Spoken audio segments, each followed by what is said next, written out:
পিতা হতে পারত। আকাশ দেখতে আমার খুব ভালো লাগে। হতে পারত আকাশ দেখার জন্যে কেউ আমাকে ভালোবাসতো। সমুদ্রে আমি যাইনি কখনো, আমি নদী ভালোবাসি। হতে পারত নদী ভালোবাসি বলেই কেউ আমাকে ভালোবাসতো। গাড়ি চড়ার শখ আমার নেই, আমি হাঁটতে ভালোবাসি।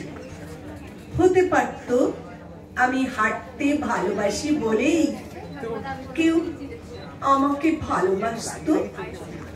কেউ চাকরি করে, কেউ অথবা বড় ব্যবসায়ী, আমি খুব সাধারণ। হতে পারত খুব সাধারণ বলেই কেউ আমাকে ভালোবাসতো। মানুষকে ভালোবাসতে মানুষের হৃদয়ের থেকে আর বেশি কি লাগে? মানুষকে ভালোবাসতে মানুষের হৃদয়ের থেকে আর বেশি কি লাগে? নমস্কার।